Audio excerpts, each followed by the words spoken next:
Hello guys, welcome back to our YouTube channel engineer mind. तो friends, per day की तरह जैसे हम लोग 10 क्वेश्चन जनरल इंजीनियरिंग का कवर करते हैं जो जेएसएससी जेई एनबीपीएससी ए के लिए बेनिफिशियल एंड इम्पोर्टेंट है, उसी टाइप से आज भी हम लोग 10 क्वेश्चंस कवर करेंगे जो अपकमिंग एग्जामिनेशंस है सिविल इलेक्ट्रिकल एंड मैकेनिकल वालों के लिए। ये बेनिफिशियल्स है, चाहे आप अगर किसी भी स्टेट पब्लिक सर्विस या कोई भी एग्जामिनेशंस के लिए प्रिपरेशन कर रहे हैं तो जनरल इंजीनियरिंग का यही सिलेबस मैक्सिमम पूछा जाता है।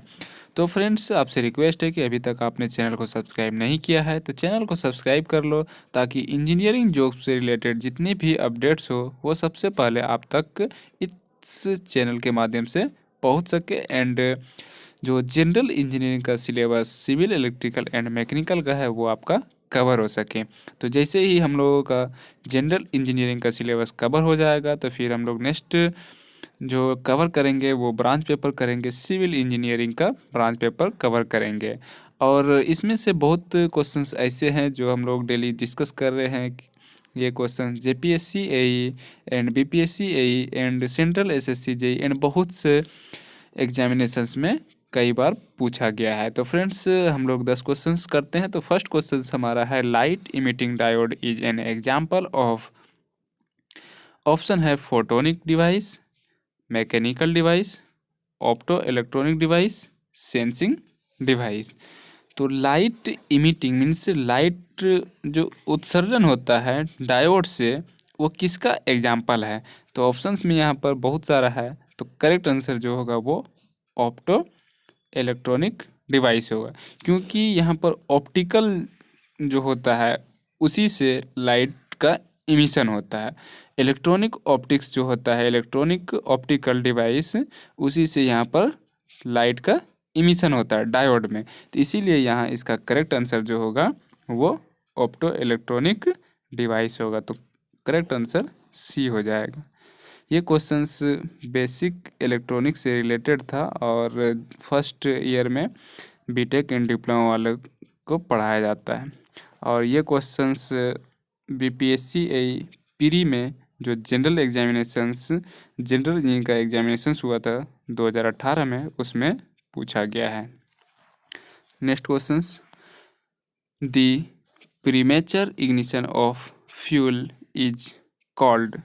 तो यहाँ पर क्वेश्चंस पूछा गया है कि प्रीमेचर इग्निशन ऑफ फ्यूल जो होता है वो उसको हम लोग क्या बोलते हैं? तो ऑप्शन है engine knock, auto ignition, detonation, all of the above. तो यहाँ इसका करेक्ट आंसर जो होगा वो डिटोनेशन होगा। लेकिन अगर यहाँ पर प्रीमेचर इग्निशन ऑफ फ्यूल ना पूछ करके प्री इग्निशन पूछ देता तो सिर्फ, तो प्री इग्निशन में पूछा जाता तो यहाँ पर सिर्फ इसका इंजन नॉक हो जाता है आंसर। लेकिन यहाँ पर प्रीमेचर इग्निशन पूछा गया है, इसीलिए इसका करेक्ट आंसर जो होगा वो डिटोनेशन हो जाएगा, सी। तो डिटोनेशन क्या है? Detonation is a rapid and violent combustion. Detonation involves a supersonic exothermic front acceleration through a medium that eventually drives a shock front propagation directly in front of it। Means क्या होता है कि अगर accelerate रहता है कोई body तो उसको एक्जोथर्मिक सुपरसोनिक एक्जोथर्मिक करता है, तो इसीलिए यहाँ पर डिटोनेशन होगा। ये सब IC engine and machine design से रिलेटेड क्वेश्चंस है और बीपीएससी ए में प्री में ये क्वेश्चंस पूछा गया है। तो ये क्वेश्चंस इम्पोर्टेंट है और मैकेनिकल वाले तो इन सब क्वेश्चंस का आसानी से रिप्लाई दे सकते हैं। और आपसे एक रिक्वेस्ट है कि अगर आपको लगता है कि कोई भी ऑप्शंस इनकरेक्ट है तो आप कमेंट करके बता सकते हैं। Next question, skin stress is also called. तो अगर हम लोग स्किन स्ट्रेस को कंसीडर करते हैं तो स्किन स्ट्रेस जो होता है, तो स्किन स्ट्रेस जो हम लोग कंसीडर करते हैं, जैसे बेंडिंग स्ट्रेस हम लोग लेते हैं, मीन्स बेंडिंग मोमेंट जब भी हम लोग निकालते हैं, shear force and bending moment diagram जब हम लोग कैलकुलेट करते हैं, अगर कोई बीम है इसका बेंडिंग मोमेंट डायग्राम निकालते हैं तो स्किन स्ट्रेस हम लोग उसमें कंसीडर करते हैं। तो स्किन स्ट्रेस किसके लिए लेते हैं? बेंडिंग स्ट्रेस के लिए। तो ऑप्शंस बहुत सारा है, शियर स्ट्रेस है, लेटरल स्ट्रेस है, टेम्परेचर स्ट्रेस है, लेकिन करेक्ट आंसर बेंडिंग स्ट्रेस हो जाएगा। तो स्किन स्ट्रेस हम लोग बेंडिंग स्ट्रेस को ही बोलते हैं, क्योंकि ये नॉर्मल स्ट्रेस होता है। नेक्स्ट क्वेश्चन देखते हैं, और ये क्वेश्चन स्ट्रेंथ ऑफ मटेरियल से रिलेटेड था। Next question, which of the following is not a part of venturi metre. तो इसमें से कौन सा ऐसा है पार्ट जो कि वेंचुरी मीटर से रिलेटेड नहीं है, कौन पार्ट वेंचुरी मीटर नहीं है। तो वेंचुरी मीटर और एप्लीकेशन ऑफ बर्नौलीज थ्योरम जो है वो वेंचुरी मीटर होता है। तो एप्लीकेशन ऑफ बर्नौलीज थ्योरम क्या है, बर्नौलीज थ्योरम तो इसमें हम लोग जो मेजर करते हैं वेंचुरी मीटर से, इसमें प्रेशर मेजर करते हैं वेंचुरी मीटर से। तो एप्लीकेशन ऑफ बर्नौलीज थ्योरम जो है वो वेंचुरी मीटर होता है, एंड पिटोट ट्यूब होता है, बहुत सारा है जो कि हम लोग जब ब्रांच पेपर कवर करेंगे तो उसमें डिस्कस करेंगे। तो यहाँ पर पूछा गया which of the following is not a part of venturi, which of the following is not a part of venturi meter. Option है diverging part, converging part, working fluid, throat. तो इसका करेक्ट आंसर जो होगा वो working fluid हो जाएगा, क्योंकि जो हम लोग प्रेशर मेजर करते हैं वो वेंचुरी मीटर से ही प्रेशर हम लोग मेजर करते हैं। तो इसका करेक्ट आंसर सी हो जाएगा। ये वर्किंग फ्लूइड जो है वो पार्ट उसका नहीं है वेंचुरी मीटर का। नेक्स्ट क्वेश्चन देखते हैं। नेक्स्ट क्वेश्चन है, at 0 degree Celsius silicon behaves as a और एन। तो ऑप्शन है conductor, insulator, semiconductor and super conductor.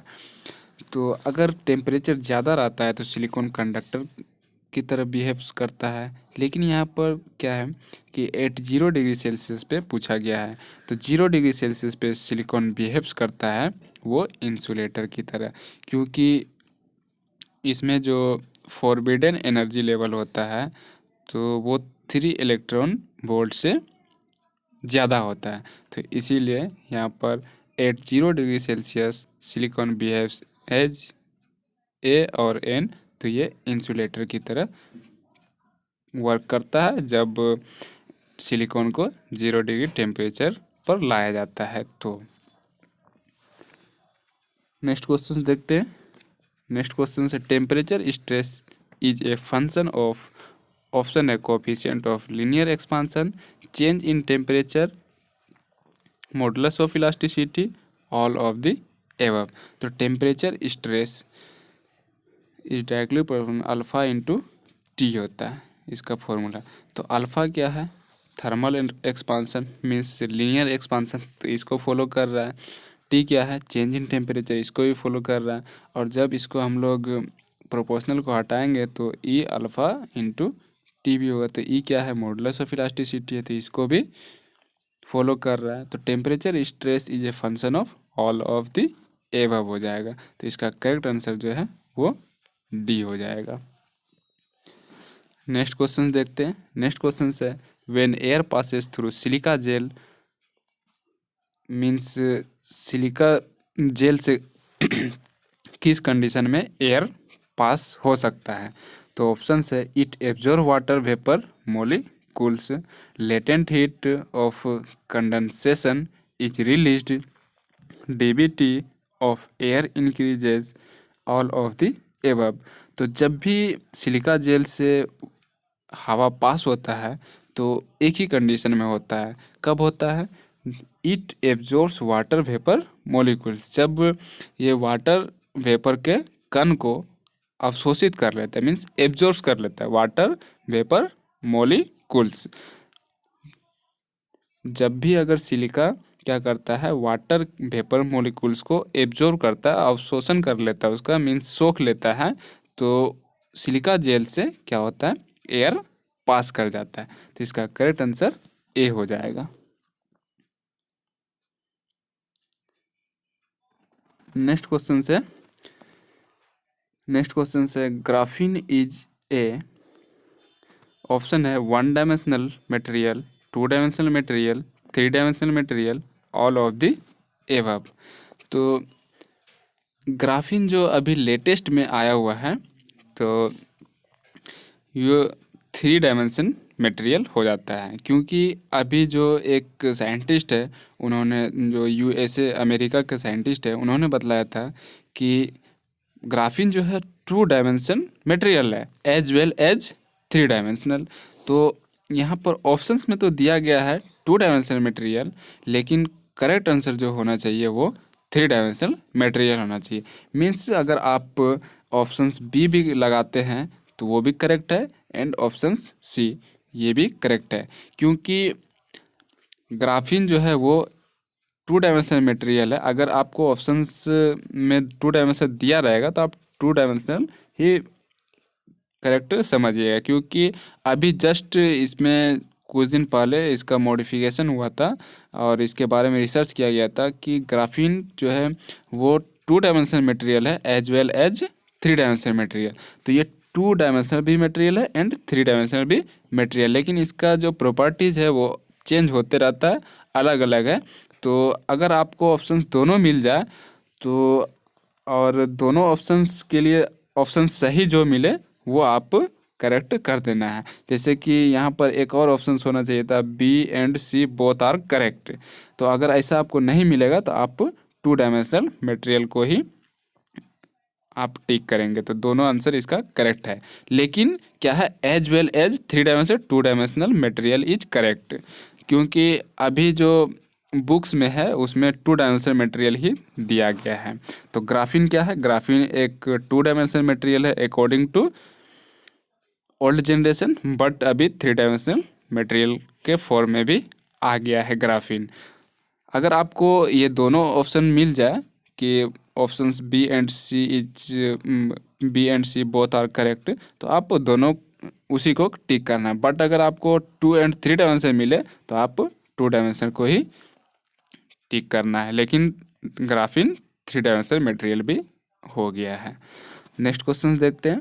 Next question से, Rateau turbine belongs to the category of pressure compounded turbine, reaction turbine, velocity compounded turbine, radial flow turbine. तो इसका correct answer जो होगा वो क्या हो जाएगा, pressure compounded turbine.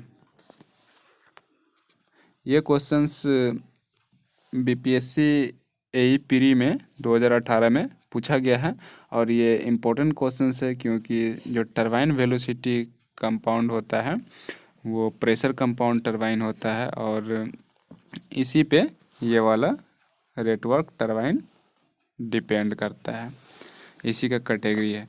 Next question देखते हैं। नेक्स्ट क्वेश्चन है, gradually varied flow is, option है steady uniform, non steady, non uniform, non steady uniform, steady non uniform. तो इसका करेक्ट आंसर जो होगा steady non uniform. Gradually varied flow means वैसा flow जो कि धीरे धीरे फ्लो हो रहा है, और धीरे धीरे मीन्स चेंज हो रहा है उसका वेलोसिटी, और जो डायरेक्शन ऑफ फ्लो है वो धीरे धीरे चेंज हो रहा है। लेकिन रैपिडली वेरिड फ्लो में क्या होता है कि यहाँ से अगर कोई ऑब्स्ट्रक्शन हम लोग लगाते हैं तो ये अचानक यहाँ पर अपना डायरेक्शन एंड वेलोसिटी चेंज कर देता है। लेकिन जो ग्रेजुअली वेरिड फ्लो होता है तो इसमें अगर ऑब्स्ट्रक्शन हम लोग यहाँ पर लगाते हैं, इस पॉइंट पे छोटा ऑब्स्ट्रक्शन लगाते हैं, तो ये क्या करता है, कुछ दूर जा करके तब फिर अपना डायरेक्शन एंड फ्लो का जो वेलोसिटी फ्लो का रेशियो होता है वो चेंज करता है। मीन्स ये धीरे धीरे चेंज करता है, तो इसको हम लोग ग्रेजुअली वेरिड फ्लो करते हैं, और ग्रेजुअली वेरिड फ्लो को स्टेडी नॉन यूनिफॉर्म फ्लो भी बोलते हैं। तो फ्रेंड्स, हम लोगों का 10 क्वेश्चन कंप्लीट हो चुका है, और अभी तक अपने चैनल को सब्सक्राइब नहीं किया है तो चैनल को सब्सक्राइब कर लो, ताकि इंजीनियरिंग जॉब से रिलेटेड जितनी अपडेट हो वो सबसे पहले आप तक पहुंच सके। और ये इन्फॉर्मेशन अपने फ्रेंड सर्कल में सर्कुलेट कर दो कि इस चैनल पे जनरल इंजीनियरिंग का सिलेबस कवर हो रहा है JSSC जेई एंड BPSC एई की अपकमिंग एग्जामिनेशंस के लिए। तो आज के लेक्चर में इतना ही, फिर नेक्स्ट लेक्चर मिलते हैं, तब तक के लिए बाय।